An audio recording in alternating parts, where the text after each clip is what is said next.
There is a particular kind of quiet that only a forest knows. It is not the silence of an empty room or the stillness of a held breath. It is something older than that, something that breathes on its own. You are standing at the edge of one now. The light here is low, the kind that arrives in long, pale ribbons through the canopy above. It is neither day nor night, but something between the two, a threshold hour that the old stories always seem to favor. The air is cool, and it carries with it the smell of damp earth, of moss and bark, of something green and patient that has been growing long before you arrived. You take a step forward, and the ground beneath you gives slightly, soft with fallen leaves and the slow accumulation of years. Your footfall is quiet, but the forest hears it. That is the thing about forests, the thing the old stories understood so clearly. They are never truly empty. There is always something listening, something watching from behind the veil of leaves and shadow. Not with malice, not always, but with the deep and ancient awareness of a place that has witnessed everything and forgotten nothing. The wind moves through the branches above you, and for a moment, it almost sounds like a voice. And perhaps it is. There are forests in the old myths that do exactly that speak.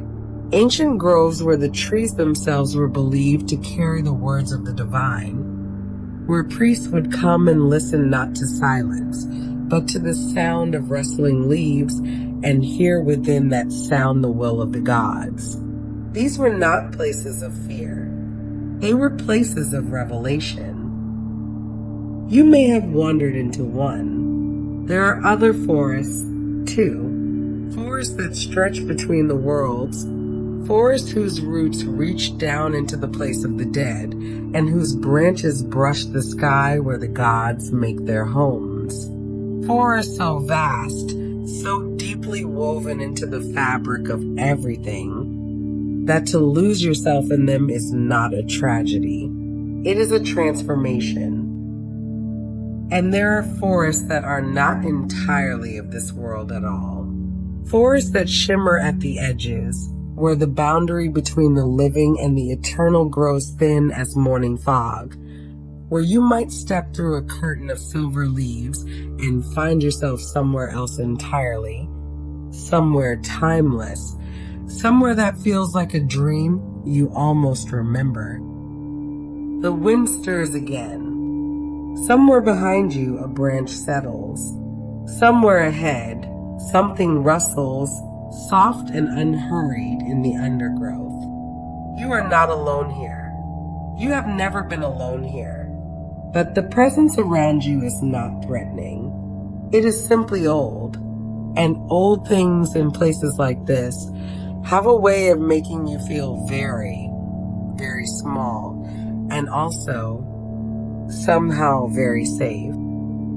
This is where stories live, not in libraries, not on pages, but here, in the spaces between the trees, in the hush before the wind returns, in the particular quality of light that only forests make.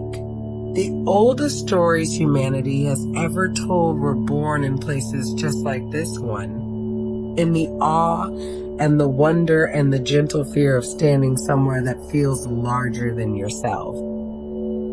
Here on the Sleepy Legends channel, we wander through those quiet myths. We move slowly through the old stories, through forgotten groves and sacred trees and the deep forests of the dreaming world, and we let them unfold at the pace they were always meant to be told. One story at a time. One footstep at a time, so that by the end you can rest.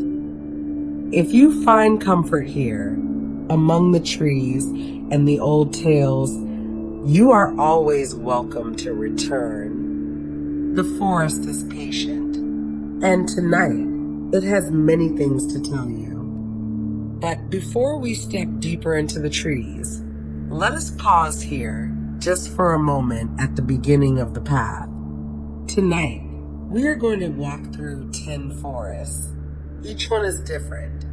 Each one belongs to a different time, a different place, a different people, and a different understanding of what a forest truly is. Some of these forests exist on maps. Others exist only in the imagination, in the sacred geography of myth and dream. But all of them are real, in the way that the most important things are real.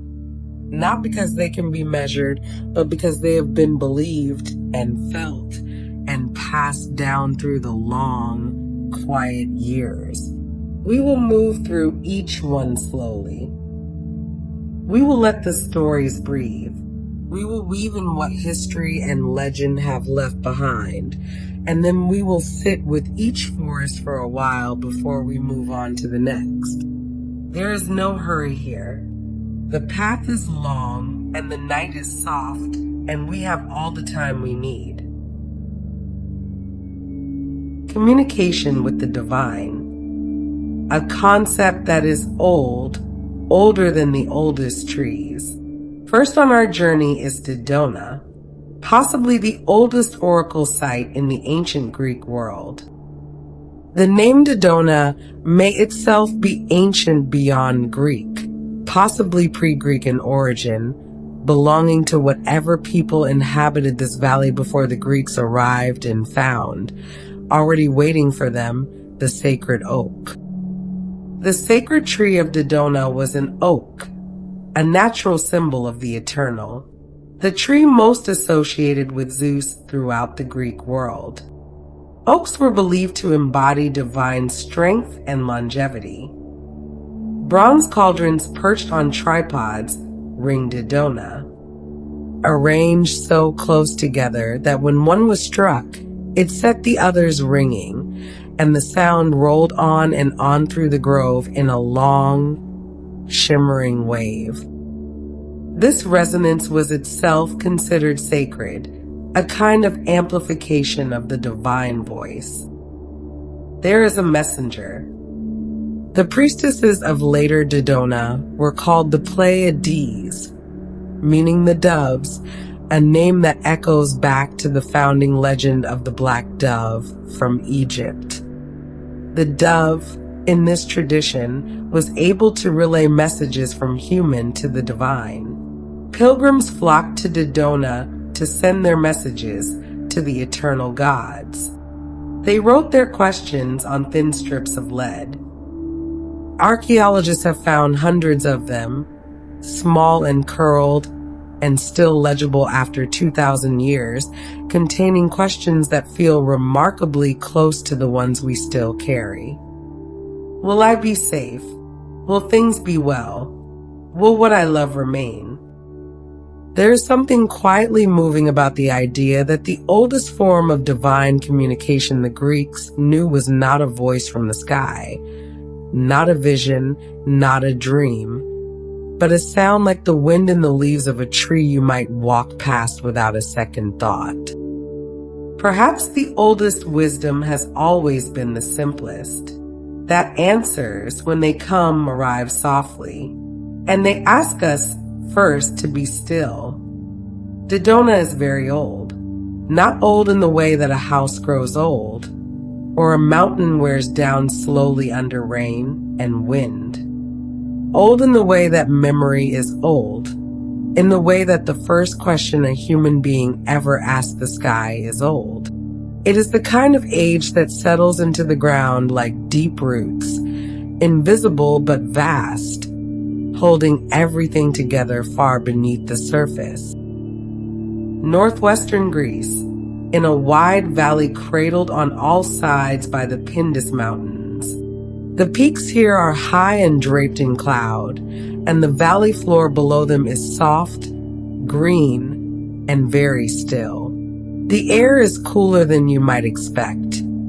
carrying with it the faint mineral scent of nearby streams and the deep, woody breath of trees that have stood here longer than anyone can say with certainty. The oaks of Dodona are enormous. Their trunks are thick as ancient columns, deeply furrowed, dark with age, and their canopies spread so wide and so densely that the sky above becomes a shifting mosaic of pale light and trembling leaves. Standing beneath them, you feel the particular kind of smallness that only a very large, very old tree can produce. Not an uncomfortable feeling, but a humbling one. There is sound. There is a breeze here, soft and constant, threading through the branches with a low, continuous murmur that rises and falls like breath. It is not quite silence, and it is not quite speech. It is something in between, something that makes you go still without quite deciding to, as though some older part of you already knows how to listen here. The people who came here thousands of years ago believed that if you listened carefully enough, the trees would answer you. The story of Dodona begins, as so many Greek stories do, with a bird. In the oldest telling, a black dove flew from the ancient city of Thebes in Egypt, carrying with it something sacred, something that could not be named but only felt. It crossed the sea, it crossed the mountains, and it came at last to rest in an oak tree in this valley, in the region the Greeks called Epirus, at the foot of the mountains that ring this quiet place. And when it landed, it spoke, not in the language of birds, but in the language of divine instruction. It declared that an oracle should be founded here, a place where the gods and mortals might find each other, and where the voice of the divine might be heard in the movement of leaves. And so they built one. Dodona became the oldest oracle in all of Greece. Long before the famous oracle at Delphi rose to prominence, long before the priestess of Apollo sat above her sacred smoke and shaped the fate of kings with carefully worded prophecies, pilgrims were already making the long journey to this valley, to stand among these oaks and ask their most urgent questions of the wind. The earliest priests of Dodona were called the Selwa, and they lived in a state of deliberate closeness with the earth beneath them. They did not wash their feet, and they slept on the bare ground, keeping themselves in unbroken contact with the soil so that nothing stood between their bodies and the slow messages rising up through the roots of the sacred tree. They listened the way a doctor listens to a heartbeat, with trained patience, with practiced stillness, with the understanding that meaning can arrive in forms that are easy to overlook. The questions that pilgrims brought to Dodona were not small ones. Kings came before wars. Generals came before campaigns into unknown territory. City-states sent emissaries to ask whether a new colony in a distant land would prosper. And ordinary men and women came, too, with the quiet and serious concerns of ordinary lives, asking about illness and harvests and long journeys and the fidelity of those they loved. Zeus himself was understood to speak through the oaks of Dodona. He was the god of the sky, of storms and weather and the great turning movements of the air, and so it was entirely fitting that his voice came not in thunder, not in fire, but in something far more subtle. In the patient, continuous turning of oak leaves in the wind, in the sound that the grove made when the breeze moved through it. Just so. The oracle at Dodona served the ancient world for over 1,000 years. Kingdoms rose and fell around it. The names of the gods changed in some places, and the languages of the pilgrims shifted over the centuries, and still the oak stood, and still the wind moved through them, and still people came to listen. Imagine that you have come a long way to be here. You have traveled for days, perhaps longer, along roads that grew narrower and quieter the further north you walked, until the mountains closed around you and the valley opened up like something held in cupped hands. You are not the first to make this journey. People have been coming to this place since before recorded history, since before the Greeks gave it the name Dodona, since before anyone thought to write anything down at all. The sacred activity in this valley stretches back for thousands of years and perhaps much further into the wordless religious life of people whose names we will never know. The very word Dodona may belong to them, a sound older than Greek, a name that outlasted the civilization that first spoke it. You pass beneath the oaks, and your hand trails along the rough bark of one as you walk. This tree, you understand, is not merely a tree. The oak is the tree of Zeus, the most powerful of all the gods, and its nature seems to prove the association. It grows slowly and enormously. It survives storms that shatter other trees, and when lightning finds it, as lightning sometimes does, and the oak endures, that endurance is considered a mark of divine favor, a sign that the god himself has touched this wood and found it worthy. Ahead of you, arranged in a wide circle around the central sacred oak, stand the bronze cauldrons. They are set on tall tripods, placed close enough that they almost touch, and as the breeze moves through the grove and shifts them slightly, one makes contact with another, and a sound begins, a long, shimmering, resonant ring that passes from cauldron to cauldron and does not stop, rolling around the circle like a slow wave. The Greeks had a saying for something that went on too long without ending. They called it speaking like a Dodona cauldron. But here, in this place, the sound does not feel excessive. It feels like exactly what it is. A voice. A long, bronze, unhurried voice. You reach into the small bag at your side and take out what you have carried all this way. A thin strip of lead, soft enough to scratch with a stylus, small enough to hold in one hand. You have already decided what to write. You have been composing the words in your head for the entire journey, refining them, simplifying them, until what remains is the clearest, most honest version of the thing you most need to know. You scratch the words into the lead. You fold it and you leave it. Many centuries from now, in a season you cannot imagine, someone will kneel in the soil of this valley with a small brush and uncover what you left. They will lift it carefully, unfold it, and read what you wrote. They will find hundreds of others nearby, left by hundreds of other hands across hundreds of other years. And what will strike them, reading those strips in the light of a world you never knew, is how familiar the questions are. Lost objects, uncertain journeys, the health of a child, the faithfulness of a spouse, the rightness of a choice already half made. The questions have not changed. Only the valley has grown quieter around them. There's something quietly moving about the idea that the oldest form of divine communication the Greeks knew was not a vision, not a voice from the sky, not a crack of thunder, but a sound as ordinary and as constant as wind passing through the leaves of a tree. Perhaps the oldest wisdom has always lived in the quietest places. Perhaps answers, when they finally come, do not arrive with fanfare.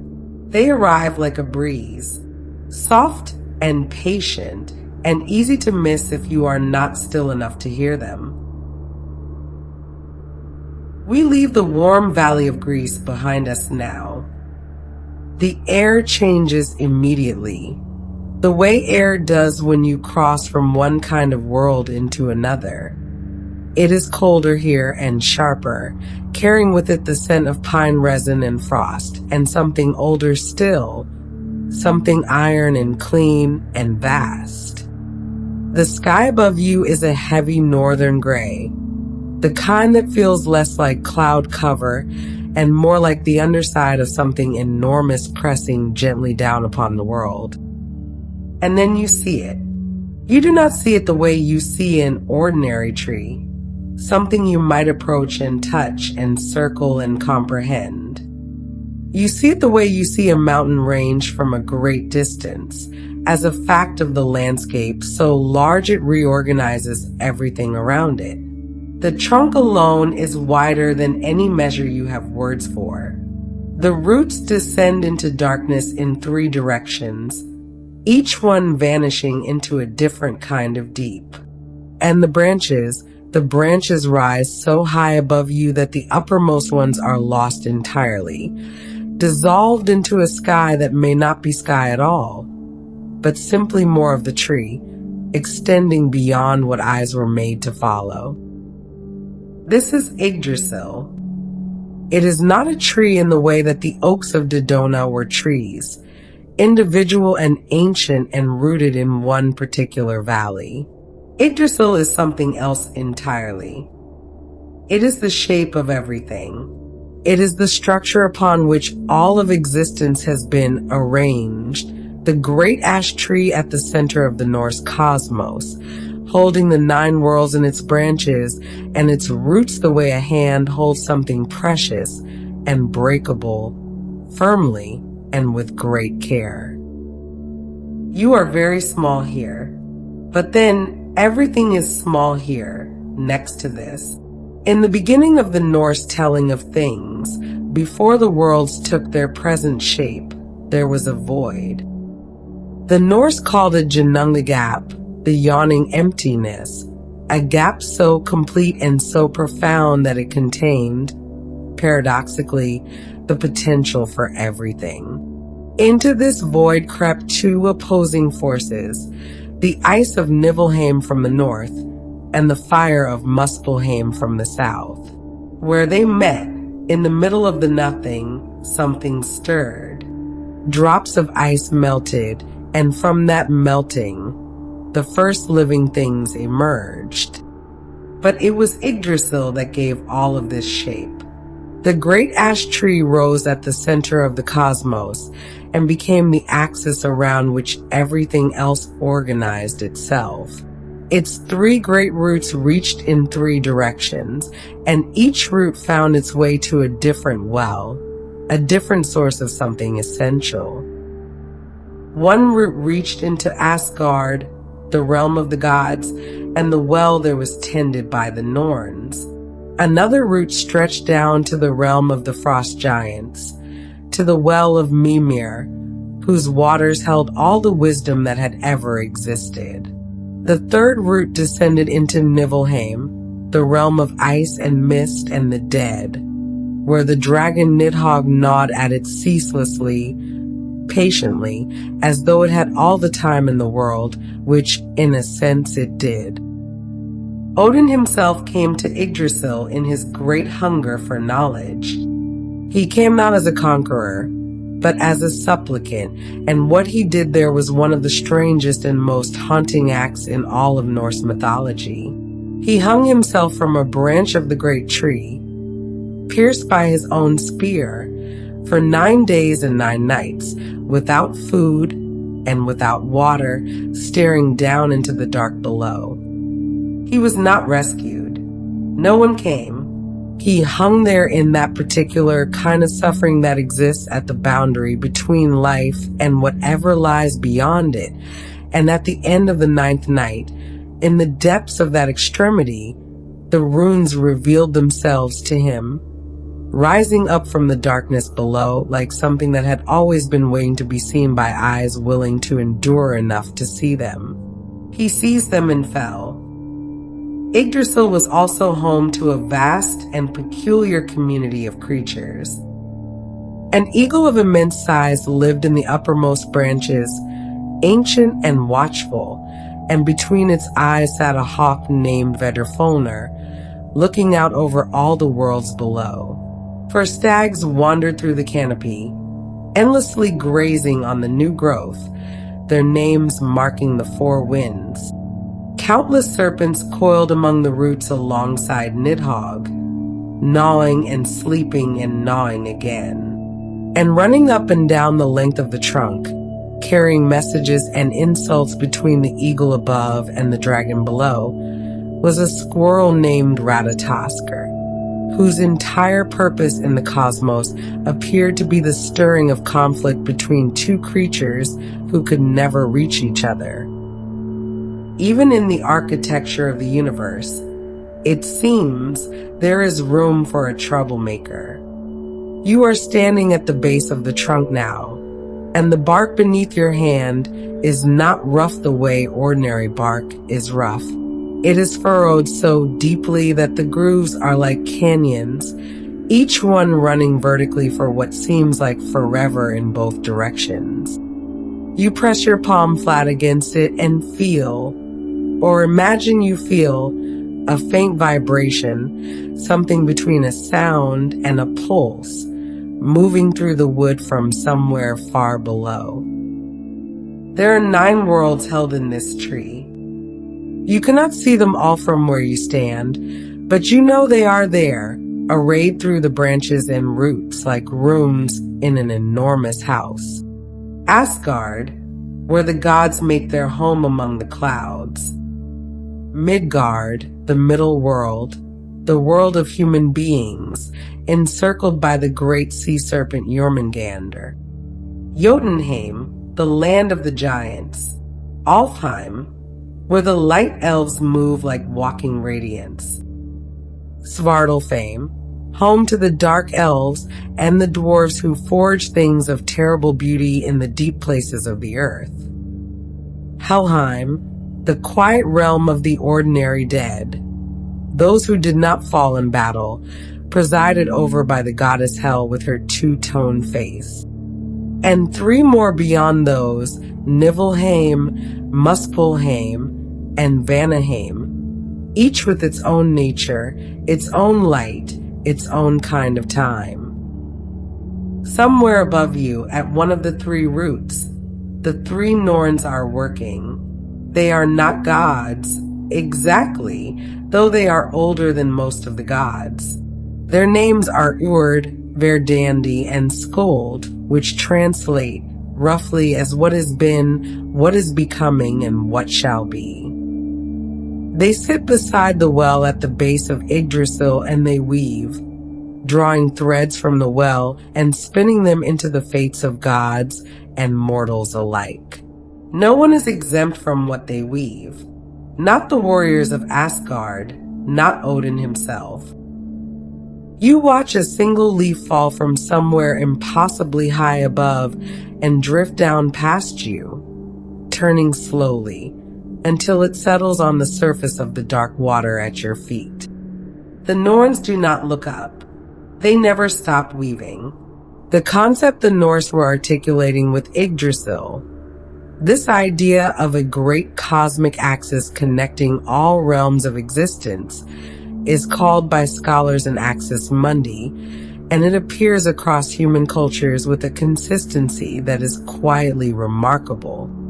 The Hindus have Mount Meru. The Babylonians had their sacred mountain at the center of the world. The ancient Egyptians had the Djed Pillar. Across cultures separated by oceans and centuries, human beings have reached for the same image, a vertical line running through the heart of everything, connecting the below to the above. Yggdrasil is perhaps the most elaborately imagined version of this universal idea. A tree so thoroughly conceived that it even comes with its own irritating squirrel. There is something deeply comforting, even now, about the idea of a world that is held. Not controlled, not governed, but held, the way the branches of a tree hold a nest, with structure that is alive and responsive and ancient beyond comprehension. The Norse imagined a universe that was not cold and indifferent machinery, but something more like an organism, something that breathed and grew and was gnawed at from below and was tended from above and somehow continued. It is still continuing. Whatever holds the worlds together has not yet let go.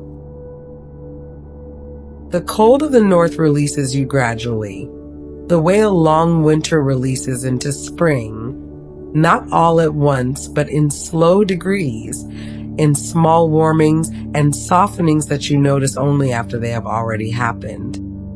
The ground beneath your feet is different now. It is softer, damper, the particular green-dark earth of the western edge of the world, of Ireland, where the land meets the Atlantic and the sky is never quite the same color twice. The grass here is extraordinarily green, the kind of green that seems to generate its own faint light. And the trees that rise around you are older than they look, their trunks wrapped in moss and lichen, their roots lifting slightly from the soil as though they are considering, slowly and without urgency, the possibility of walking. There is a particular quality to the light in this forest. It arrives at angles that do not quite correspond to where the sun should be, filtering through the canopy in long, shifting columns that make the air itself seem to shimmer. You have the distinct and not entirely comfortable feeling that this place exists at a slight angle to the world you came from, that the ordinary rules of direction and distance apply here only loosely, as suggestions rather than laws. You have heard, somewhere, that there are paths in places like this that you must not step off of, that the ground between the trees follows its own geometry, and that a person who wanders from the path can walk for what feels like an afternoon and emerge into a world where decades have quietly passed without them. You stay on the path, for now. The story they tell most often about this place begins with a young man on a white horse, which is to say, it begins with something that looks like an ordinary morning and turns out to be anything but. Oisin was the son of Finn Mac Cumhale, the great warrior chieftain of Irish legend, and he was himself a poet and a fighter of considerable reputation. He was riding with his father's band of warriors, the Fianna, along the western shore one morning when a woman appeared to them from the direction of the sea.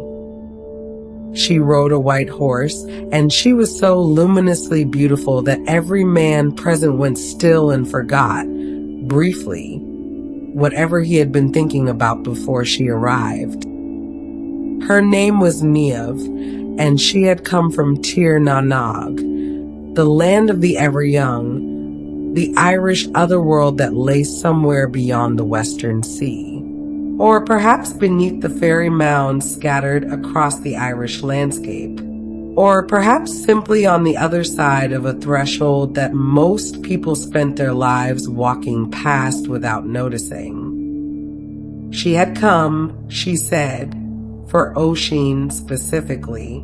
She had heard of him, she told him, his poetry and his courage, and she had crossed the boundary between worlds to find him and bring him back with her. Oisin looked at Niamh, and he looked at his father, and he made the decision that men in such stories almost always make.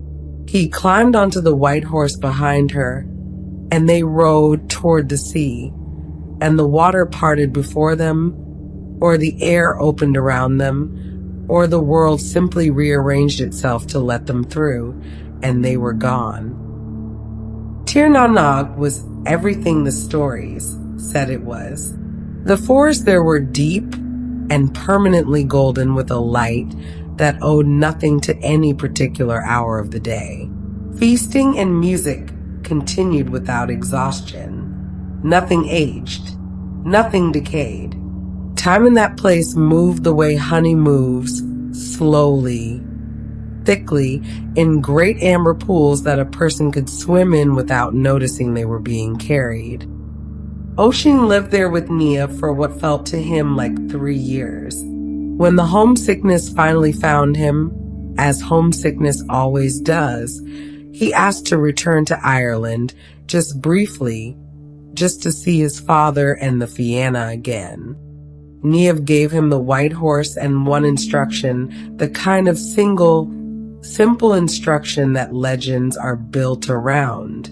Do not let your feet touch the ground of Ireland. He rode back through the boundary between worlds and found that 300 years had passed. The Fianna were long gone. Finn Mac Cumhale was centuries dead. The Ireland he had left on an ordinary morning was as distant from the Ireland he returned to as a dream is from the waking world. He leaned from the horse to help some men move a stone from the road, and he fell, and his feet touched the Irish earth, and everything Tir na Nog had preserved in him dissolved at once. 300 years arrived in a moment. He became, in the space of a single breath, everything he would have been if he had never left. They say he was very old when the breath left him, and that he was still talking about Niamh. You are standing now at the edge of a clearing, and at its center stand 3 trees, growing so close together that their canopies have merged into a single interlocking crown above them. An oak, an ash, and a thorn. These 3 trees formed a sacred triad in the Celtic world, and their presence together in one place was considered a powerful and somewhat dangerous marker, an indicator that the boundary between this world and the other world was thin here, thinner than usual, thin enough that things could move through it in both directions. A person who found this combination growing together in a remote place would not simply have walked past it. They would have felt it first, a change in the quality of the air, a heightened alertness in the body that the mind takes a moment to catch up with. The Druids knew these trees intimately. Druid rituals were conducted almost exclusively outdoors, within groves, and the grove itself was the sacred space, not a structure built within it. The Latin word for a Druid grove was nemeton, and these spaces were considered so charged with divine presence that to enter one without the appropriate preparation and knowledge was to court consequences that were not entirely predictable. The Druids moved through the forest with a literacy that most people no longer possess, reading the trees the way others read text, understanding what each species meant, what each combination signified, what the presence of a particular plant in a particular location was trying to communicate. And there were trees that must not be cut. The fairy thorn, the solitary hawthorn tree, was perhaps the most strongly protected of all. To cut one down, especially one that grew alone in the middle of a field, was considered deeply unwise, an act that invited misfortune not in some vague, eventual sense, but specifically and promptly. This belief did not stay locked in antiquity. In Ireland, road construction projects have been rerouted within living memory to avoid disturbing a lone hawthorn tree that stood in the way, because the engineers were told, quietly and with great seriousness, that moving it would not go well. Now you look at the thorn tree standing at the center of the clearing, and you find, without quite deciding to, that you are giving it a wide berth. Some knowledge lives in the body long after the mind has forgotten where it came from. What the Celtic stories understood, perhaps better than most, is that the other world is not somewhere impossibly far away. It is not across an uncrossable sea or beyond an unreachable horizon. It is here at a slight angle just behind the shimmer of a particular afternoon light in a particular forest. The boundary between this world and whatever lies alongside it has always been described as thin. Not absent, but thin. And the trees, the old ones especially, are what mark the places where it thins the most. You already know which trees those are. You have always known. The shimmering, sideways light of the Celtic groves fades behind you, and what replaces it is something altogether different. This forest does not shimmer. It does not invite. It does not offer you the gentle suggestion that something beautiful might be waiting just beyond the next tree. This forest closes around you the way a hand closes, firmly and with intention, and the light that filters through the canopy above is thin and gray and offers very little warmth. The trees here are birch and pine and dark spruce, tall and straight and indifferent, their trunks pale as bone in the half-light, their branches interlocking overhead so densely that the sky has become a memory. This is the deep forest of Slavic myth and story. The Russian word for it is les, and in the old tales, the les was not a backdrop. It was a character with its own moods and its own rules and its own peculiar sense of humor, which tended toward the cruel. The ground is uneven here, soft in unexpected places, firm where you expect softness, threaded through with roots that catch the foot.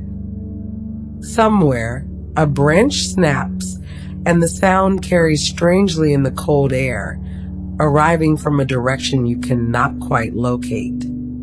The birch trees stand very close together in places, their white trunks forming what looks, from certain angles, almost like a fence. You are not sure, walking deeper, whether you are approaching something or whether something is approaching you. Both perhaps. In this forest, the distinction has never been especially meaningful.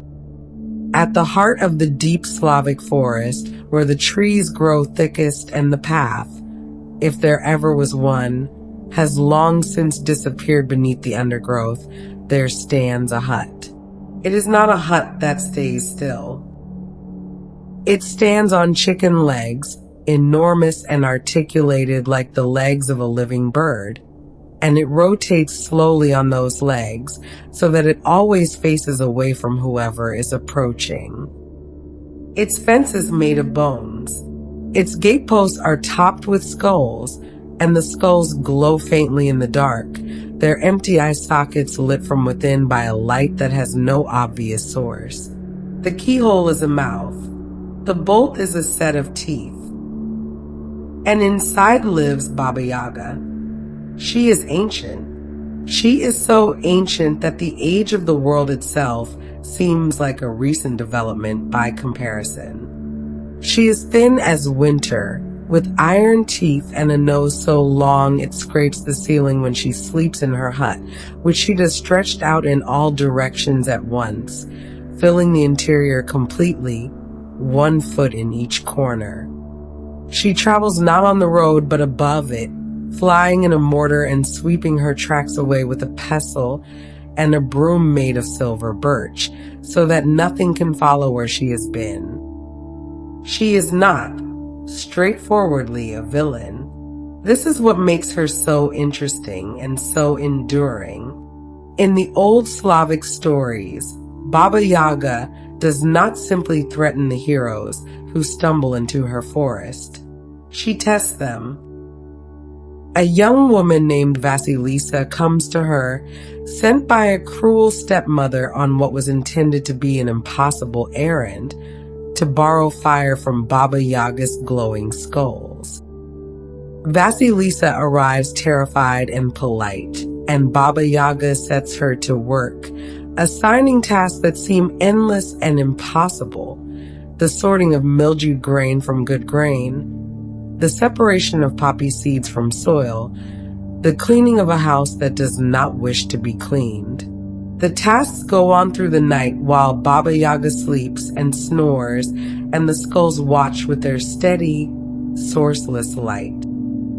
And Vasilisa completes them, not through magic, but through patience and careful effort and the quiet, practical competence of someone who has spent her life doing difficult things without being thanked for them.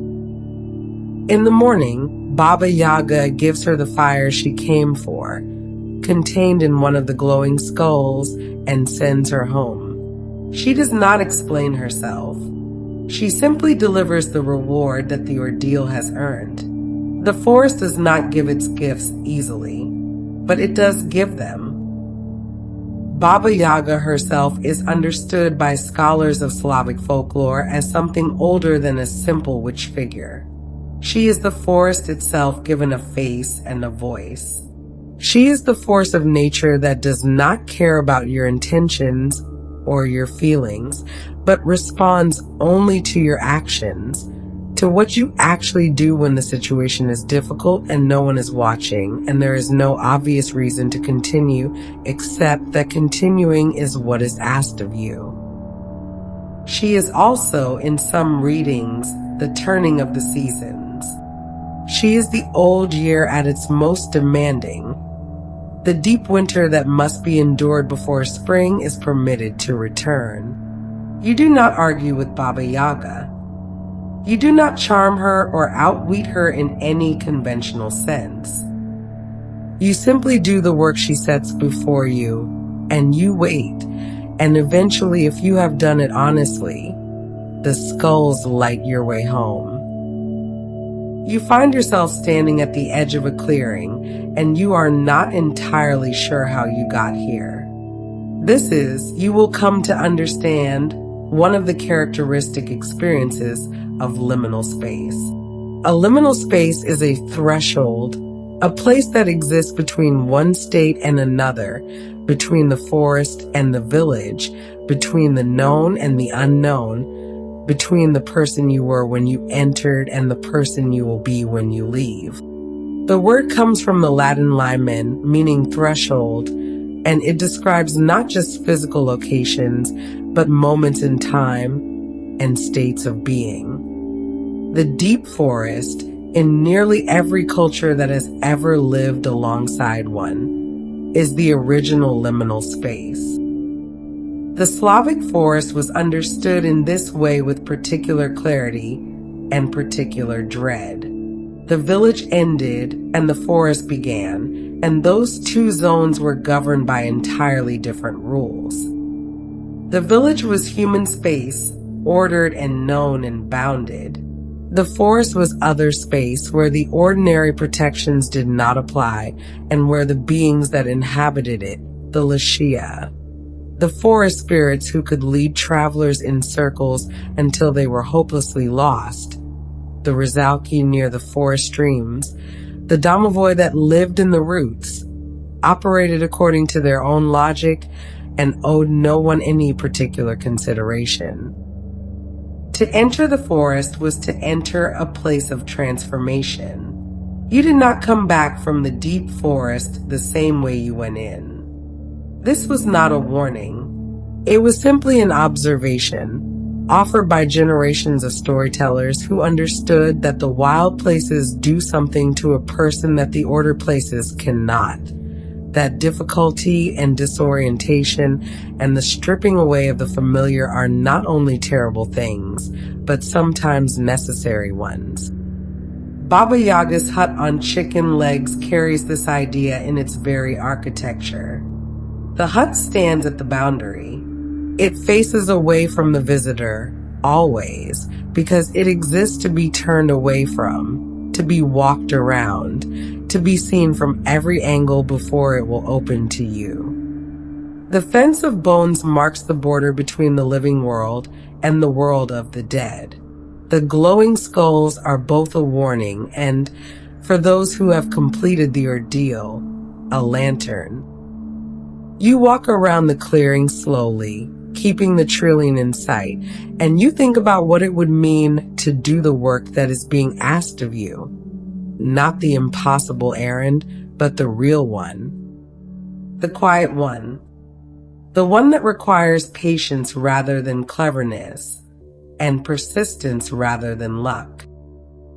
The birch trees stand very still around you, pale and watching and entirely without judgment. Baba Yaga has endured for a very long time, and perhaps one reason is that the experience she represents is one that needs no translation. Everyone has stood at the edge of something dark and difficult and been given a task that seemed too large. Everyone has worked through a long night without any guarantee that morning would bring what they needed. And most people, if they are honest, know that the forest has never been only a place of danger. It has also always been a place where something essential can be found if you are willing to stay long enough to look for it.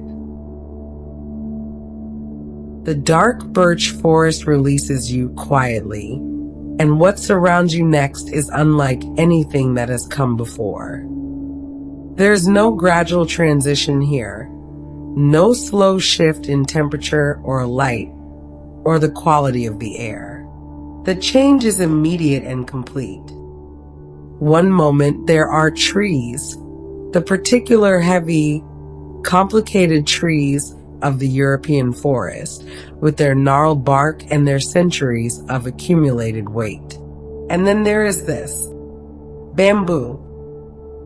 It rises on all sides of you in straight, unbending columns of pale green and gold, so densely planted that the world beyond the grove has simply ceased to exist. Each stalk is perfectly smooth, jointed at regular intervals, tapering as it climbs into a canopy so high and so interwoven that the sky above is just a rumor, a faint brightening somewhere beyond the green. The stalks are enormous here in Sagano in the hills northwest of Kyoto, some of them as thick as a person's forearm, rising 15 meters or more before they finally reach the light. And then the wind arrives. It comes through the grove in a long, slow wave, moving from one end to the other, and the bamboo answers it with a sound that is entirely its own. It is not the rustle of oak leaves or the sigh of pine. It is something percussive and resonant and deeply strange, a hollow knocking, a soft rushing, a layered sound that arrives from everywhere at once and seems to pass through you rather than around you, as though you are not quite solid enough to stop it. You stand very still. In Japan, this sound has a name and a meaning and a long history of being listened to with great care. In the oldest Japanese stories, the world is not divided into the living and the non-living the way it tends to be divided in the West.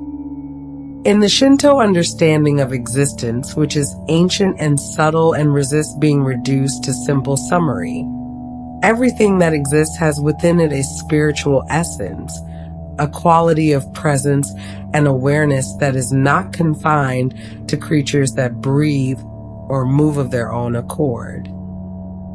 Rocks have it, rivers have it, mountains have it, and trees, especially old trees, especially trees that grow in groves and forests where the light is filtered and the air is different from the air outside, have it in particular abundance.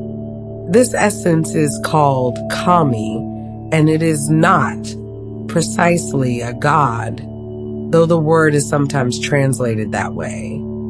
It is more like a quality of the sacred that inheres in things that makes certain places feel charged and attentive and alive in ways that are difficult to articulate but immediately recognizable when you encounter them. The spirits of trees in Japanese tradition are called kodama. They are not always visible. In fact, they are almost never visible, which is part of what makes them interesting. Their presence is felt rather than seen, in the particular way a very old tree seems to watch, in the way certain groves produce an atmosphere of such concentrated stillness that entering them feels like stepping into a held breath. When you hear an echo in a forest and cannot quite locate its source, that, in the old belief, is a kodama. The word itself means both tree spirit and echo. The two meanings wound around each other so tightly that it is impossible to say which came first. There's a story told about the bamboo in a different register, one that begins not in the grove itself, but with a humble man who cuts bamboo for a living. One morning he finds, inside a stalk he has cut, a tiny girl, luminous as moonlight, curled in the hollow where the bamboo's interior should be.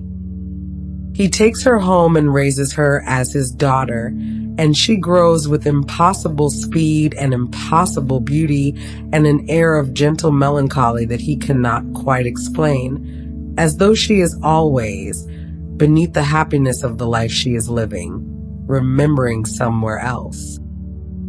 Her name becomes Kaguya-hime, the shining princess, and she is, as it eventually becomes clear from the moon. She has been sent to Earth for reasons that are never fully explained, and she will be called back whether she wishes to go or not.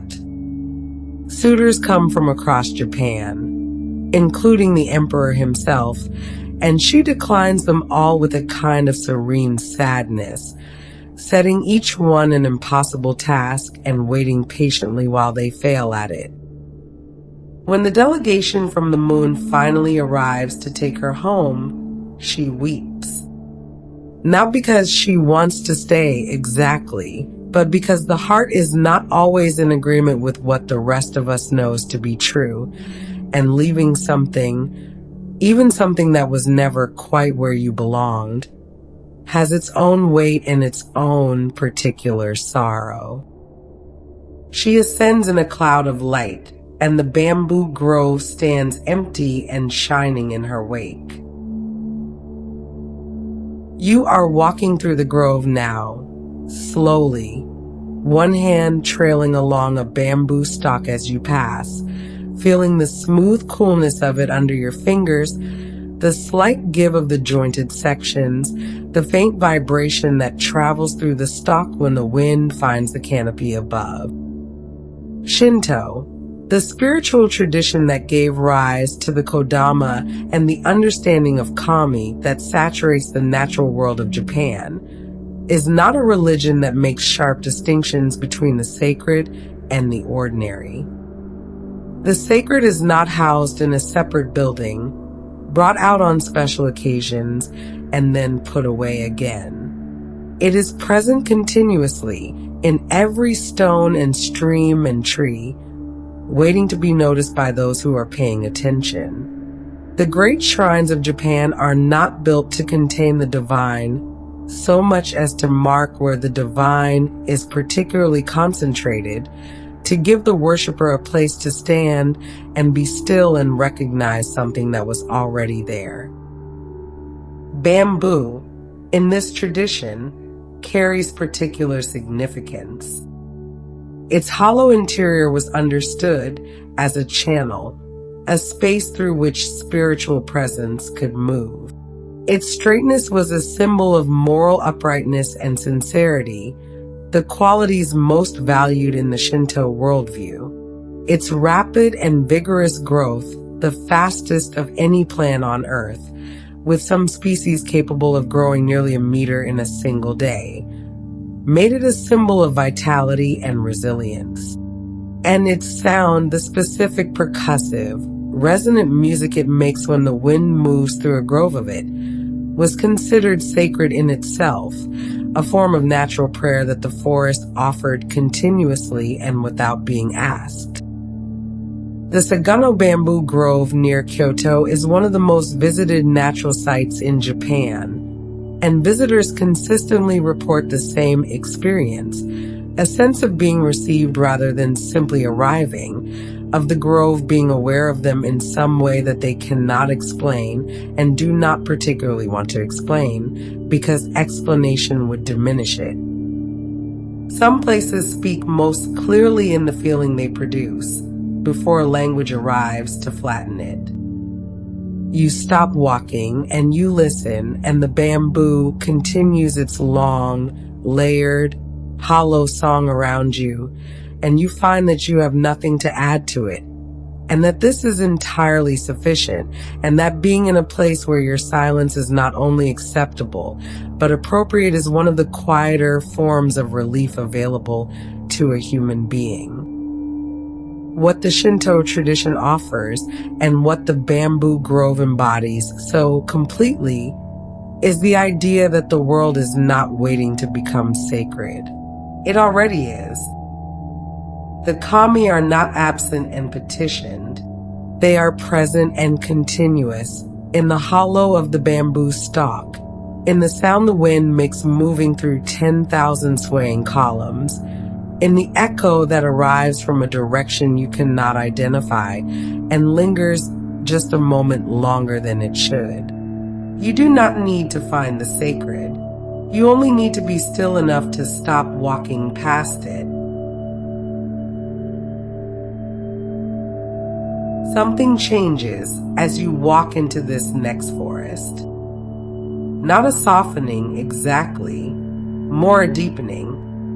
The bamboo's bright, percussive music fades behind you, and what replaces it is something older and less easily named, a silence that is not empty but full, the way very old places are full, with everything that has happened in them and been absorbed into the soil and the wood and the particular quality of the IR. The forest of Arden stretches before you across the ancient heart of England, in what is now Warwickshire, though those are recent names for a place that existed long before anyone thought to name it at a LL. It was once vast, this forest, covering much of the English Midlands in an unbroken canopy of oak and beech and ash and elm. Oh, it's so dense and so continuous that travelers in the early medieval period spoke of crossing it as a serious undertaking, something requiring preparation and a degree of rage. The trees here are beech and oak, their trunks wide and silver gray in the fading afternoon, their roots lifting from the ground in long, grasping curves. The leaf litter is deep and soft, muffling your footsteps completely, so that you move through the forest in a silence that feels less like quiet and more like the forest actively absorbing whatever sound you make, taking it in whole. ING it. The fog arrives without ano, uncement. It comes low along the ground first, threading between the roots, and then it rises slowly until the lower trunks are wrapped in it and the distances between the trees become uncertain. And soft you cannot tell, looking into the fog, how deep the forest goes in any direction. You cannot tell quite whether the shapes moving at the edge of your vision are shadows or mist or something else that has always been here and simply prefers to be seen. And this way, the old people of this land knew that the forest at night belonged to something other than the dale. World. Long before the Romans arrived, long before the Saxons crossed the sea and gave new names to old things, the people of Britain understood the forest after dark as a place of genuine power, where forces that kept themselves politely out of sight during ordinary hours came forward and moved freely, and of all the things that moved through the night forest, none was more feared, or more awe-filled, or more carefully avoided than tea. Wild Hunt. The Wild Hunt rides through the folklore of nearly every people who ever lived beside. A great forest in England, it takes several forms, but in the tradition associated with the ancient Midlands wood, it is led sometimes by a figure who is difficult to look at directly, a huntress, tall and pale, moving through the trees on a horse that makes no sound on the leaf. Covered ground her hounds run ahead of her, white with red-tipped ears in some tellings, black as the spaces between the stars and others, and their cry is not the ordinary voice of dogs, but something between a howl and a horn note, a sound that carries through the fog and through the trees and through the walls of houses and into the dreams of those. Essie who hear it. To see the hunt was not always fatal, but it was always a THRE. Shold experience. Those who witnessed it and lived described a feeling of having been briefly on the wrong side of a boundary they had not known existed, of having looked through a gap in the ordinary world into something that ran alongside it, faster and darker and governed by entirely different rules. Some return changed. Some return with knowledge they could not account for and did know. T tried to explain. A few did not return at all, and their disappearance was understood not as a tragedy exactly, but as a completion, as though the hunt had come for them specifically and they had simply gone where they were. Always going to go. The beech trees of Arden carry a different kind of myth, quieter and STR. Anger in its own way. The beech has smooth bark, unusually so, pale and gray as old skin, and it holds carvings exceptionally well, which is why people have been inscribing things into beech trees for as long as there have been tea. NGS worth inscribing. Names, dates, declarations of love. E, warnings, prayers. The old Germanic word for beech, BOC, is the root of the English word book, because the thin, smooth slices of beechwood were among the first surfaces on which the Germanic peoples wrote. In Arden, the beech trees were underst. As keepers of memory, what you carved into a beech tree did not simply stay. There as a mark on wood it entered the tree, moved through the slow circulation of its interior, became part of what the tree knew. And the beech, in this understand, ing knew a great deal. It knew everything that had ever been entrusted to it, everything that had been spoken in its shade, everything that the fog had carved. IED passed it in the night. There is a very old belief, still alive in rural Warwickshire within living memory, that if you whisper something to a beech tree and press your ear to the bark, you will eventually, if you are patient enough, and the tree has decided to trust you, hear something whispered back. You find yourself standing with your back against a beech tree now, its bark cool and smooth beneath your shoulder blades, and the fog has thickened around you to the point where the nearest oaks are soft shapes rather than solid things, present but uncertain, the way memories are present but uncertain when they belong to someone else's life. The forest of Arden was a sacred landscape long before it was a named O.N.E.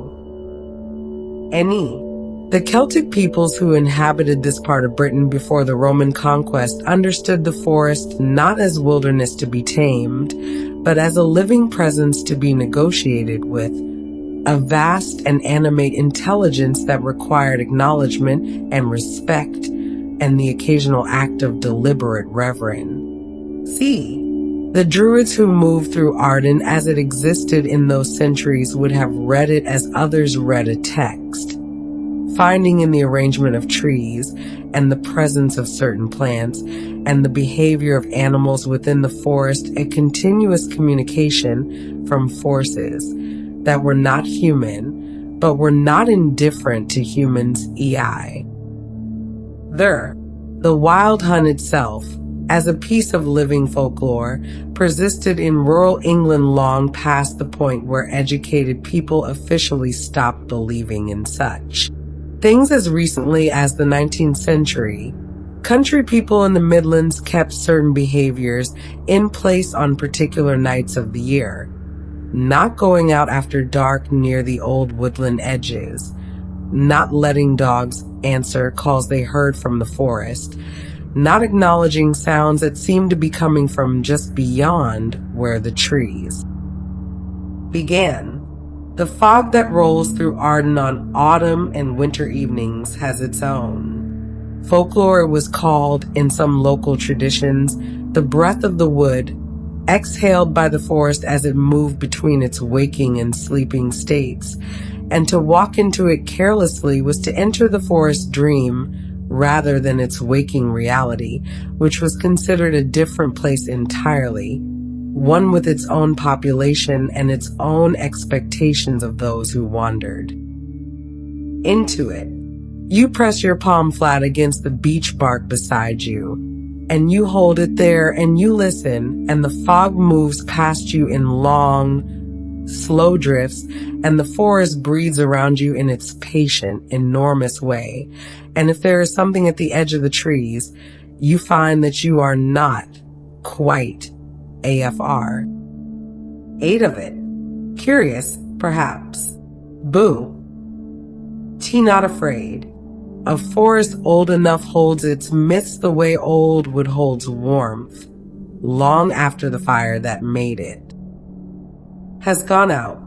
You do not need to believe in the wild hunt to feel what the people who named it were feeling, standing at the edge of a great dark wood on a night when the fog was thick and the sounds from inside the trees did not match any anim. How they knew. You only need to stand there and listen and let the forest be as large as it actually is. Nothing prepares you for this. Not the forest you have walked through before, not the cosmic scale of Yggdrasil, nor the charged stillness of the bamboo, nor the ancient fog of Arden. All of those places had, in their different ways, a quality of containment, a sense that however vast they were, they had edges, that somewhere beyond the trees there was something else, something outside. The Amazon does not feel like that. It feels like everything. It is the largest rainforest on Earth, covering more than 5.5 million square kilometers across 9 countries. And those numbers, large as they are, do not begin to communicate what it is actually like to stand inside it. The canopy above you is not one canopy, but 4, layered one above the other from the forest floor to the emergent trees that rise 30 meters above everything else and catch the direct sun in their uppermost branches, while everything below them exists in a warm, green, perpetual twilight. The sound is overwhelming, and then your mind adjusts, and you realize it is not overwhelming but simply alive, layered with insects and birds, and the dripping of last night's rain from leaf to leaf in a slow, continuous percussion that has been playing in this place for longer than human memory reaches. The air is warm and thick and heavy with moisture and the green, complex scent of a billion living things in continuous conversation with one another. And you have the distinct, immediate, and entirely serious feeling that the forest is aware of you. Not metaphorically, not as a poetic way of describing the density of life around you. The feeling is specific and directed, the feeling of being looked at by something very large that has decided, for the moment, to let you be here. The indigenous peoples of the Amazon basin have lived in relationship with this forest for at least 15,000 years. And across that immense span of time, they have developed an understanding of it that is not a collection of stories about the forest so much as a continuous living conversation with it. The forest, in the cosmologies of many Amazonian peoples, is not a backdrop against which human life takes place. It is a participant. Among the Yanomami people of the Venezuelan and Brazilian Amazon, the forest and the sky and the rivers and the beings that inhabit all of these spaces are understood as layers of a world that was created through a series of transformations, where things became other things and the boundaries between human and animal, between living and spirit, between this world and the ones alongside it, are permeable and negotiable and require constant careful attention. The Bodo is one of the most widely known spirit beings of the Amazon River system. It appears in the stories told along the Great River and its tributaries as a river dolphin, the pink freshwater dolphin that moves through the flooded forest during the wet season, appearing between the submerged tree trunks with a silence and a grace that has always seemed, to those watching from their canoes, to belong to something not entirely of the ordinary world. At night, in the stories, the Bodo comes ashore. It transforms into a beautiful and compelling stranger, dressed in white, and it walks into the river villages and dances at the festivals and leaves before dawn. And the children born 9 months later are said to be the children of the river itself, carrying in them something of the flooded forest and the deep water and the long, slow intelligence of the Amazon. The forest itself, in the traditions of the Achur people of Ecuador and Peru, is understood as a community of persons. Not persons in the human sense exclusively, but persons in the sense of beings with their own intentions, their own social lives, their own ways of communicating and forming relationships. The trees communicate with one another through their root systems and through the air, through signals that human senses are not, without assistance, equipped to detect. The Achur have understood this as a social fact for thousands of years. Western science began to confirm it in its own language only recently, discovering the fungal networks through which trees share nutrients and information across extraordinary distances. The chemical signals they release into the air when they are under threat, the responses of neighboring trees to those signals. The forest knew it was speaking long before anyone outside it thought to listen.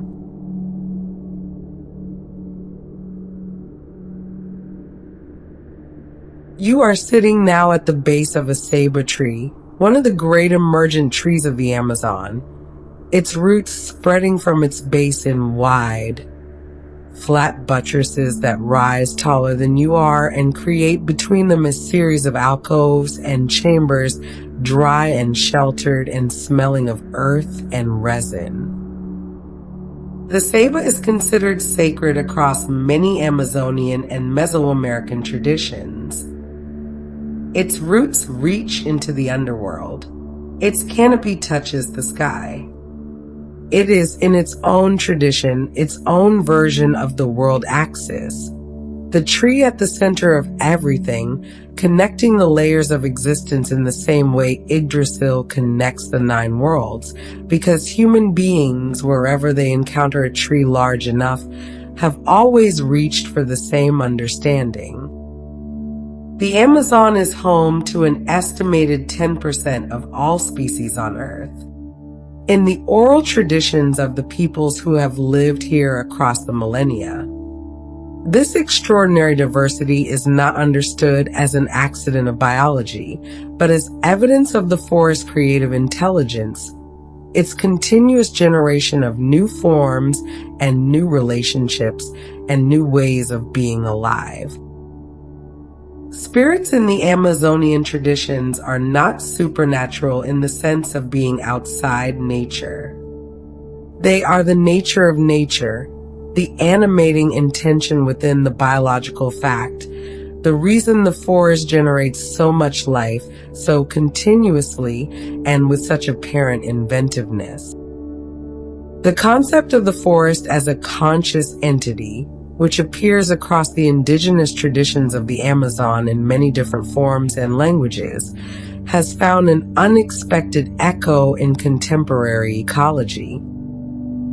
The scientist Suzanne Simard's research into what she called the Wood Wide Web, the mycorrhizal fungal networks that connect trees in a shared underground communication system, has given scientific language to something that the people of the Amazon have encoded in their stories for longer than any university has existed. The river spirits, the forest persons, the transforming dolphin that walks in white to the village festival. These are not primitive misunderstandings of biology. They are a different kind of knowledge, arrived at through a different kind of attention, across a span of time that makes the entire history of Western science look like an afternoon. You lean back against the sabus great root and look up through 4 layers of canopy, and the green light comes down through all of them in long, shifting shafts, and the forest continues its conversation around you.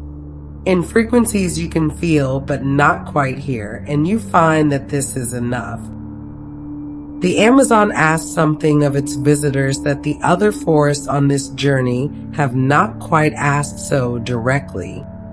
It asks you to consider the possibility that intelligence is not a thing that human beings brought into the world, but a thing they found here, already present, already ancient, already in continuous operation in the root systems and the river channels and the layered canopy of a forest that was old when the first human voice spoke its first word into the warm, receiving air. The forest was listening then. It is listening now.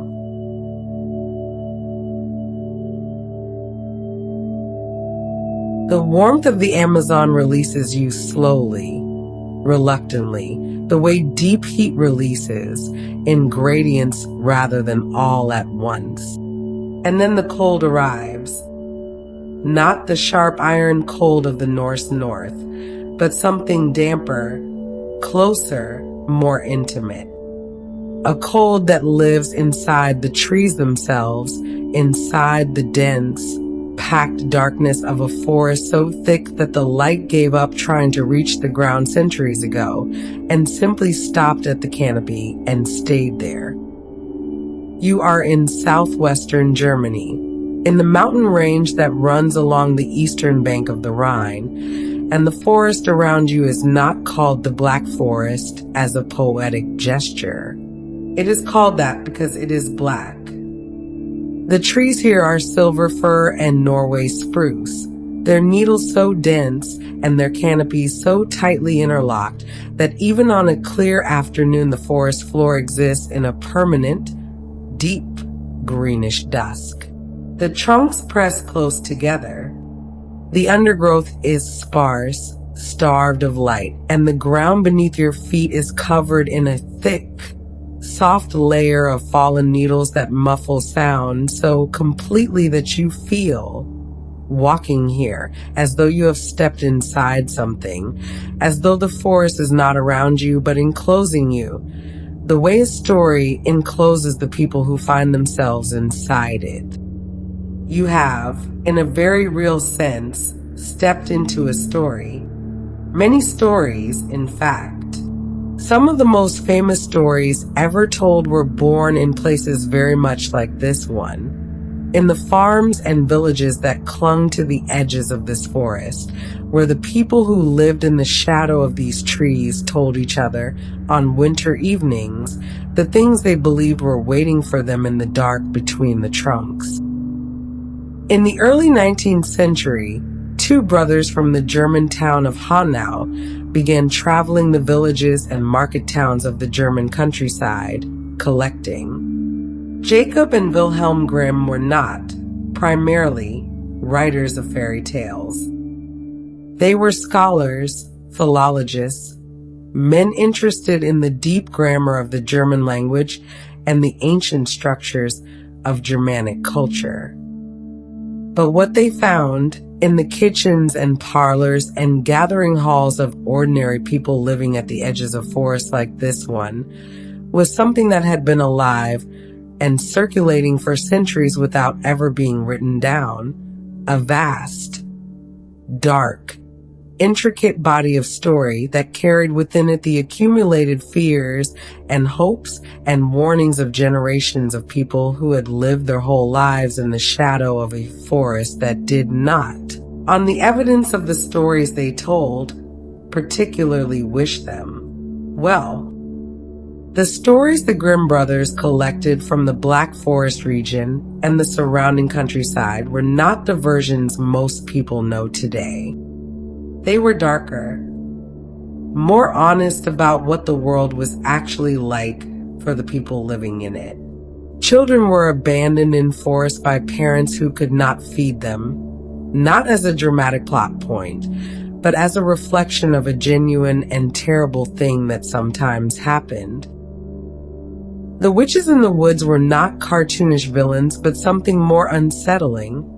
Figures of genuine power operating by their own logic, who could be bargained with or appeased, but never simply defeated by virtue alone. The wolves that appeared at the edges of the story were not metaphors.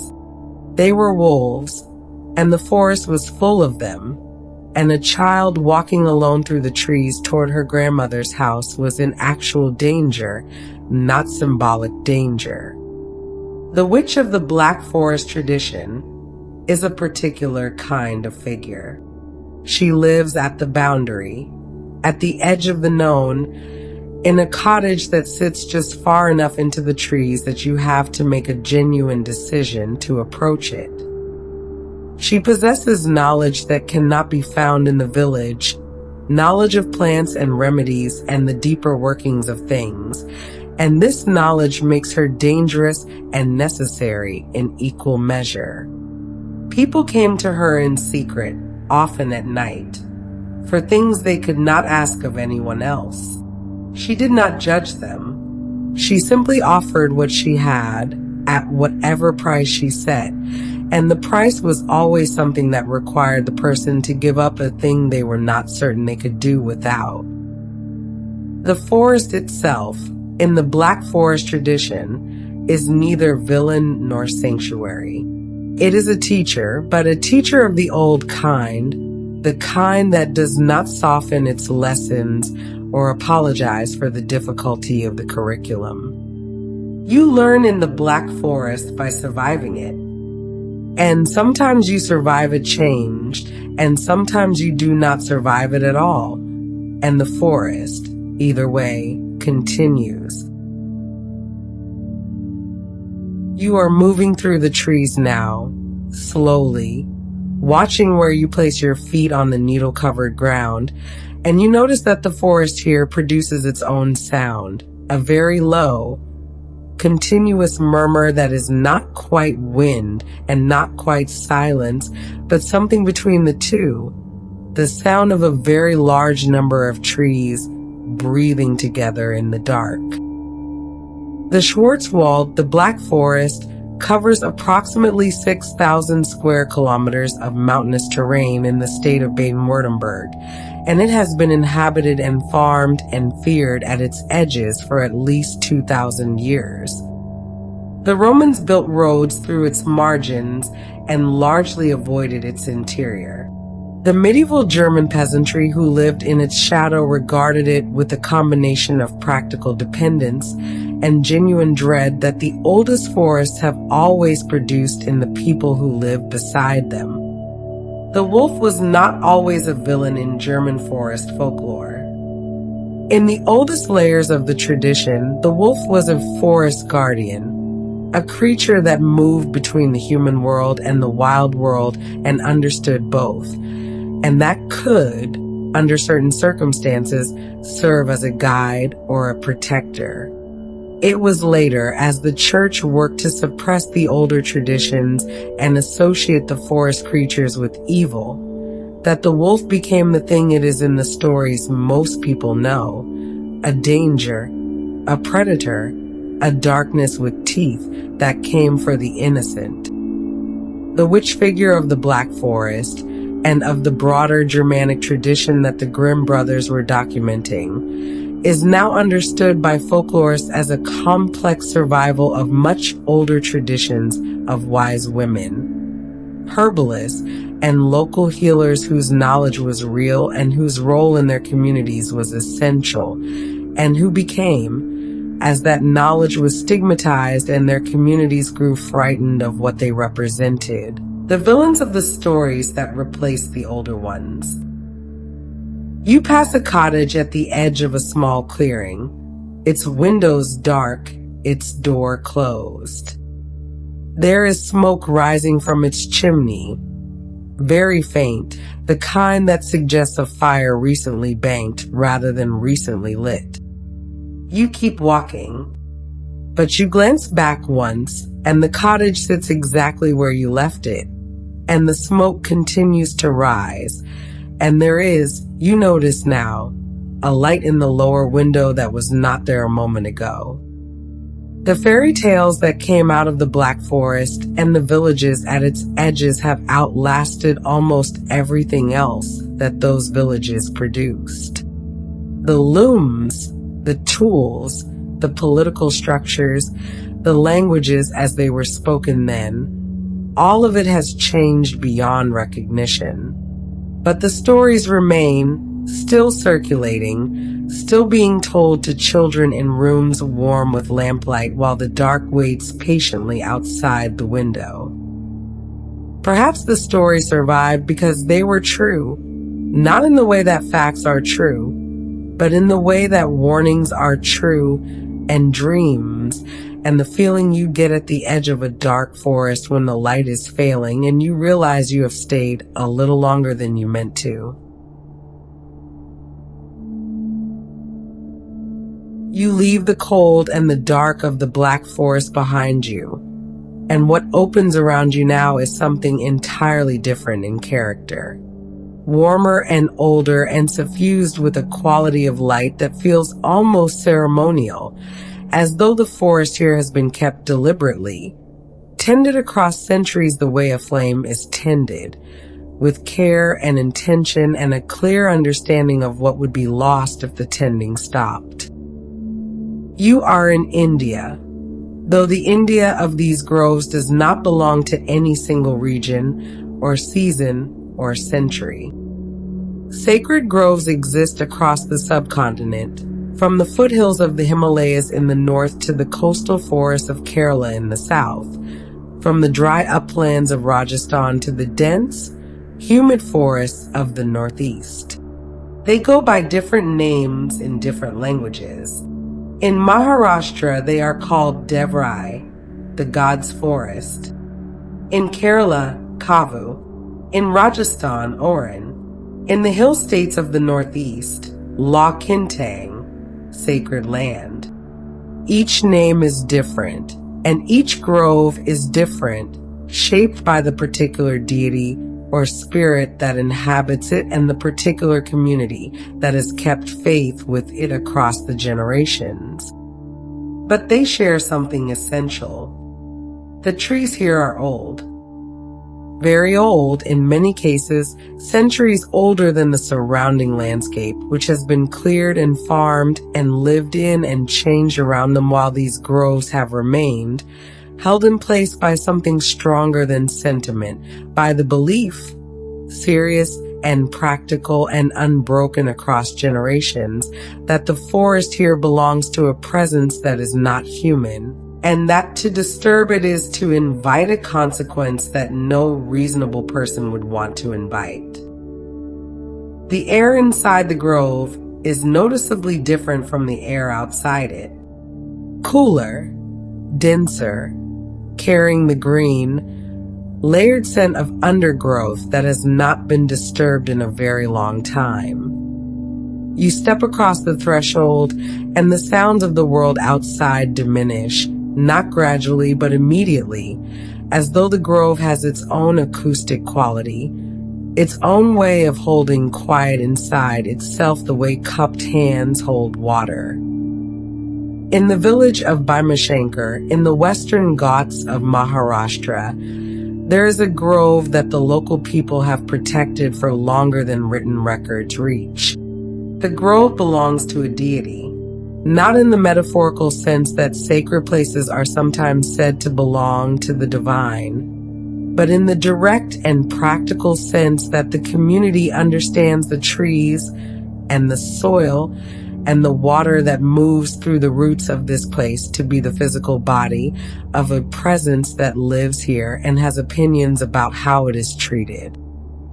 The deity of a sacred grove in the Indian tradition is called a devata, a local divine being whose authority does not extend to the whole universe, but is absolute within the grove's boundaries. The devata watches, it remembers, and the community that lives beside the grove maintains its relationship with it through a set of agreements that have been refined over centuries of living in close proximity to something they know is paying attention.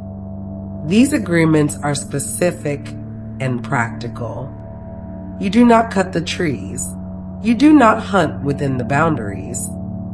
You do not take the water from the grove streams for irrigation without asking. You do not bring into the grove anything that would disturb its particular quality of wholeness, the wholeness of a place that has been allowed to be entirely itself, without extraction or interference, for longer than memory reaches. Once a year, the community enters the grove together for the ritual that renews the relationship between the people and the devata.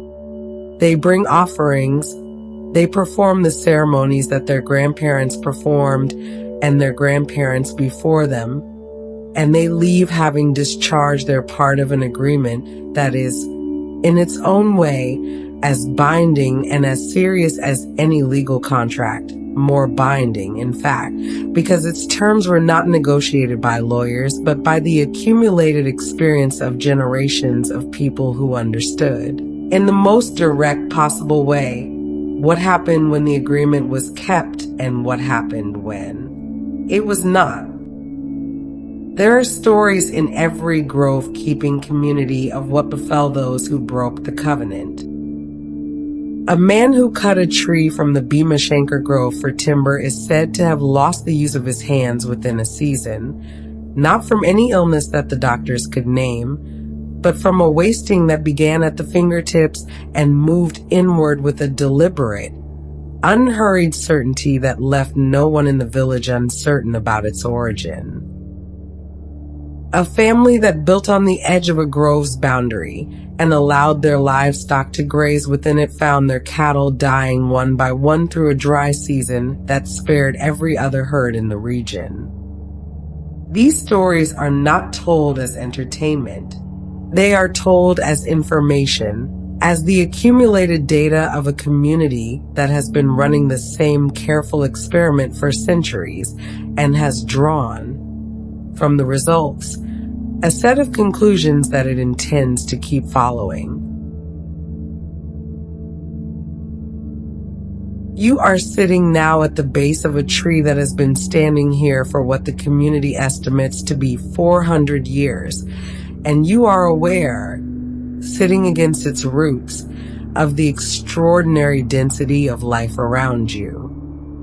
India's sacred groves are among the most biodiverse ecosystems on the subcontinent, because they have been protected from human interference for centuries, sometimes millennia. They function as ecological refuges, islands of old-growth forest in a landscape that has been otherwise transformed by agriculture and settlement.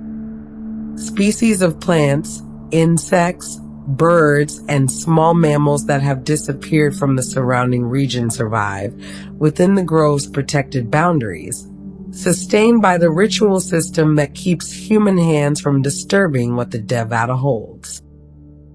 Ecologists who have studied the sacred groves of India have found consistently that the communities maintaining them have been practicing a form of biodiversity conservation far older, and, in many cases, far more effective than the scientific conservation frameworks developed in the 20th century. The groves protect watersheds. They maintain soil stability on hillsides that would otherwise be vulnerable to erosion. They sustain pollinator populations that benefit the farms surrounding them. The sacred in these places turns out to have been quietly performing ecological services for centuries without being asked or thanked or understood in those terms.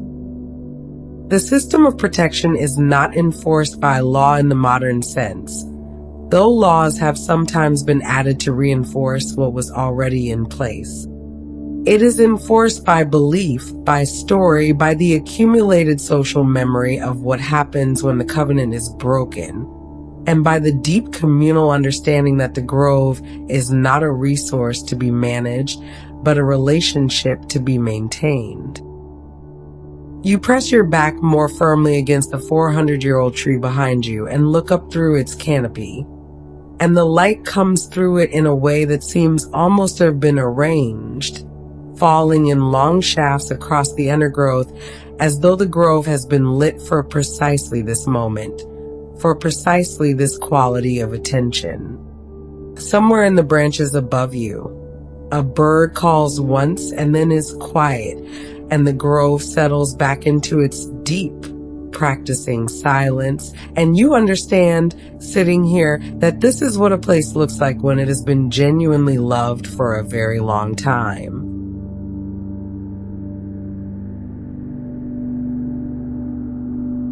We have come a long way together, through the whispering oaks of Greece and the cosmic branches of the Norse world tree, through the shimmering groves of the Celtic Otherworld and the dark ordeal of the Slavic forest, through bamboo and ancient English fog and the living consciousness of the Amazon and the shadow stories of the Black Forest and the patient, sacred silence of the Indian groves.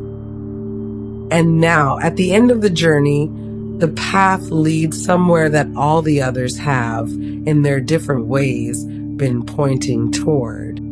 Downward. The light changes first, not gradually, but all at once. The way light changes when you step from a bright room into a darker one and your eyes take a moment to understand what they are seeing. The sky above you, if it is still sky, is the color of old pewter, flat and even, and neither day nor night, but something that has moved beyond both of those distinctions into a quality of illumination that simply is, without source and without shadow, a gray and diffuse and somehow complete light that shows you everything equally and makes nothing stand out. The ground beneath your feet is soft. The flowers growing from it are pale, almost white, their petals thin as tissue, nodding faintly in a wind you cannot feel on your skin. These are asphodels, the flowers that the ancient Greeks understood to grow in the place where the ordinary dead make their home, not the heroic dead, not the condemned, but the vast majority, the unremarkable and the quietly lived, who come at last to this place and walk its fields and its groves in a state that is not unhappy. Exactly, but is gentler than happiness and more permanent. The Greek underworld, the place they called Hades after the god who ruled it, was not a simple place. It was a geography as detailed and as varied as any landscape in the living world, with its own rivers and its own plains and its own groves and its own particular districts, each one serving a different purpose and receiving a different category of soul. The newly dead arrived on the banks of the river Styx, where the ferryman Charon waited with his boat, and those who had been buried with proper rites, with the coin placed on the tongue or the eyes, were taken across.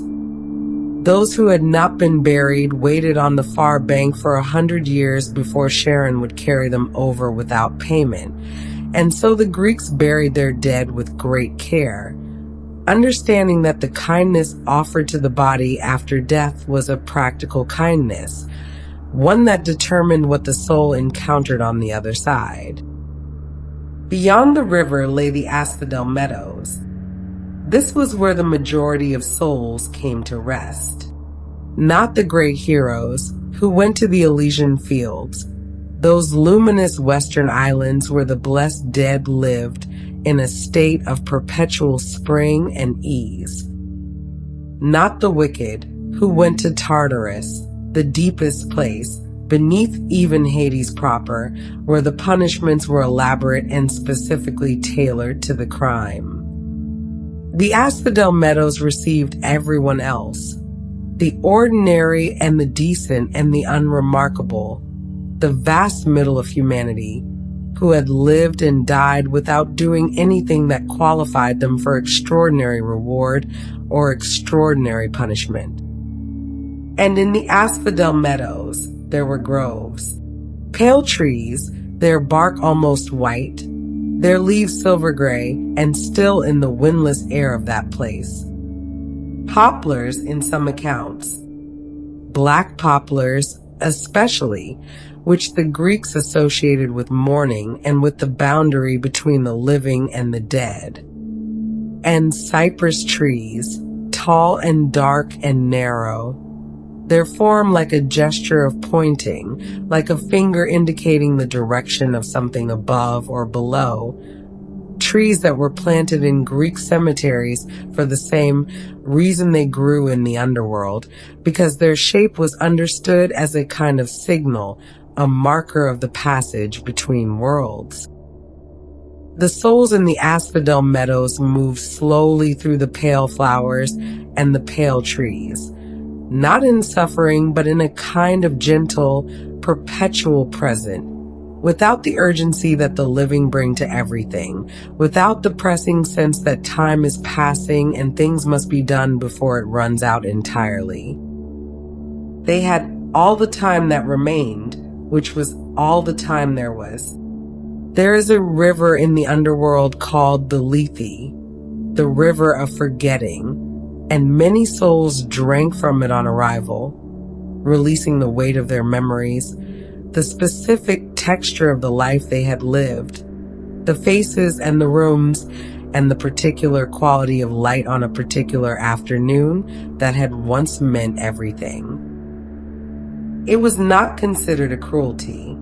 It was considered by most a mercy.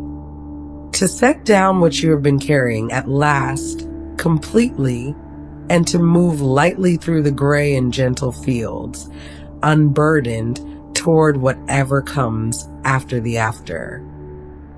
Somewhere ahead of you, through the pale flowers, there are trees. You are walking among the pale trees now, and the ground is soft beneath your feet, and there is no sound here that demands anything of you, no wind in need of interpretation, no drumming of rain, no voices in the bamboo. Just the faint movement of asphodel flowers in air that is almost still, and the trees standing in their silver rows, and the gray light that falls from everywhere and nowhere equally. Trees appear in the geography of death across nearly every human tradition that has ever tried to imagine what lies beyond the living world.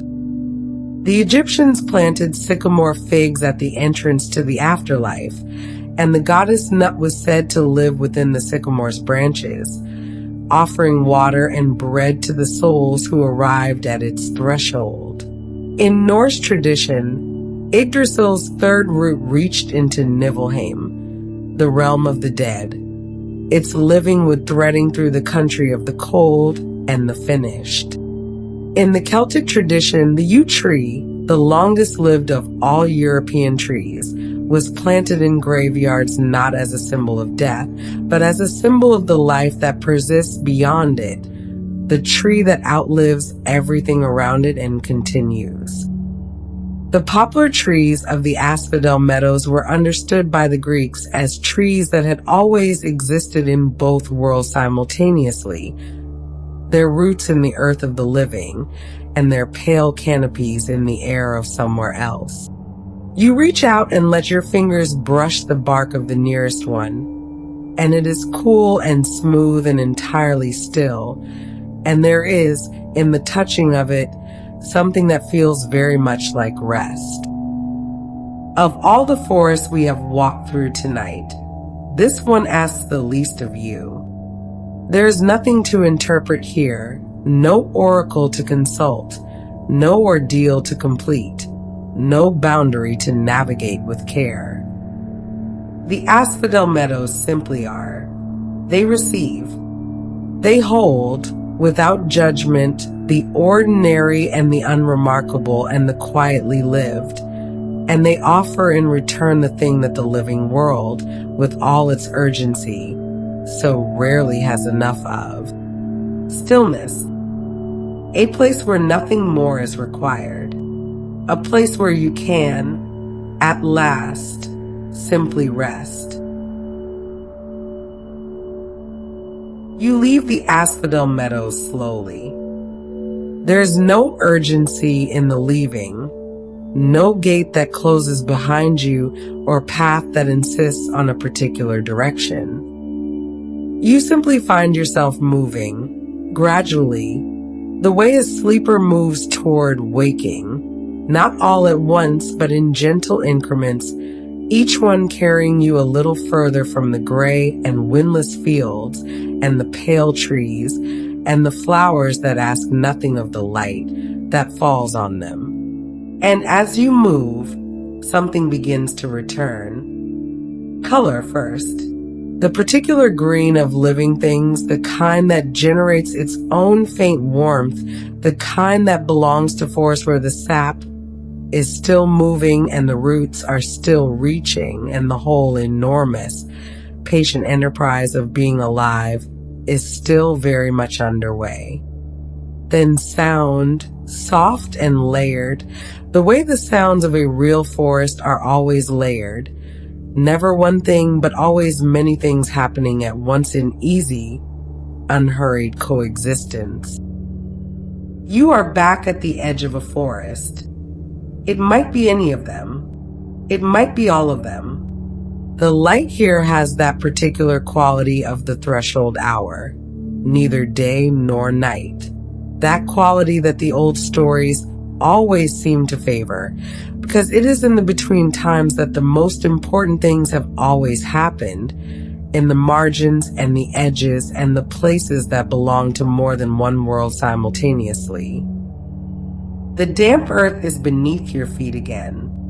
The distant wind moves through the canopy above you, and the leaves turn in it, and the sound they make is the oldest sound you know, older than your name, older than any word you have ever spoken, the sound that was here before you arrived and will continue long after you have gone. You are not alone here.